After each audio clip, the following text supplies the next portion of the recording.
জয়গুরু সবাইকে।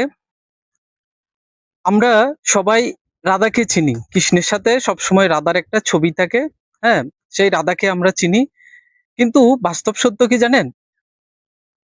মহাভারতে রাধার নামের কোনো উল্লেখই নেই। ঠিক আছে? মানে এত বড় একটা চরিত্র, এত বড় একটা আমরা সেই পৌরাণিক কাহিনী জানি, কিন্তু সেই মহাভারতে যেখানে কৃষ্ণের জীবনী আছে, সেখানে কিন্তু রাধার কোনো কি স্থান নেই। তাহলে এত বড় জিনিসটা কিভাবে মহাভারত থেকে উধাও হয়ে গেল বা মহাভারতে কেন আসেনি? আসলে আমরা বাস্তবে যে রাধা এবং কৃষ্ণের চরিত্রটা আমরা দেখি বা সিনেমায় দেখি বা যে নাটকে আমরা দেখছি, বাস্তব কিন্তু ঘটনা এরকম নয়। ঠিক আছে? বাস্তব ঘটনা হলো রাধা এবং কৃষ্ণের যে ছবিটা দেওয়া হয়, এটা হচ্ছে পরমাত্মা এবং জীবাত্মার প্রতীক হিসেবে দেওয়া হয়। সেটা প্রেমিক-প্রেমিকার ছবি হিসেবে কিন্তু দেওয়া হয় না। কিন্তু সেইখানে নাটকে, সিনেমায় সেটাকে ভিন্নভাবে উপস্থাপন করা হয়।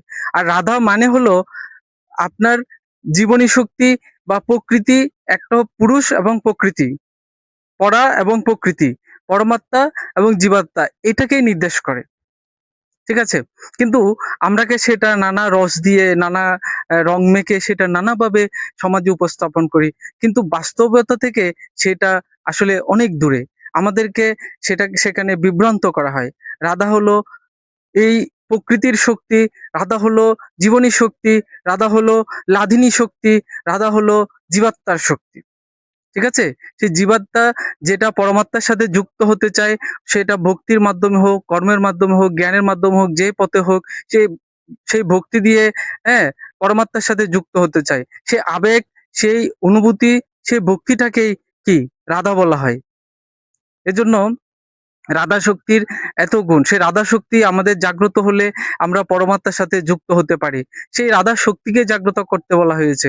সেখানে কৃষ্ণ এবং রাধার প্রেমের কথা বলা হয়নি। যদি সেটা থাকতো মহাভারতে অবশ্যই সেটার উল্লেখ থাকতো। আমরা অনেককেই এই বিষয়ে অনেক কথা বলতে দেখি রাধা কৃষ্ণের প্রেম নিয়ে, হ্যাঁ? এরকম নানা কুরুচিপূর্ণ, রুচিপূর্ণ, হ্যাঁ?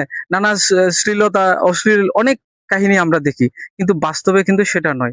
বাস্তবতা হচ্ছে রাধা, কৃষ্ণ জীবাত্মা পরমাত্মার প্রতীক, এটাই হচ্ছে বাস্তবতা। এটা নিয়ে অনেকেই বিভ্রান্ত করে, হ্যাঁ? এবং সনাতনীদেরকে অনেকে কটাক্ষ করে। কিন্তু আমাদের কারণে আমাদেরকে কটাক্ষটা শুনতে হয়। কারণ আমরা সে বাস্তবতা থেকে দূরে সরে যাই, বাস্তবতাটা বুঝতে পারি না। আমাদেরকেও যারা এই বিষয়ে বলেন, যারা ধর্ম বক্তা আছেন বা পণ্ডিত আছেন, তারাও এই বিষয়ে আমাদেরকে বিভ্রান্ত করেন। ঠিক আছে?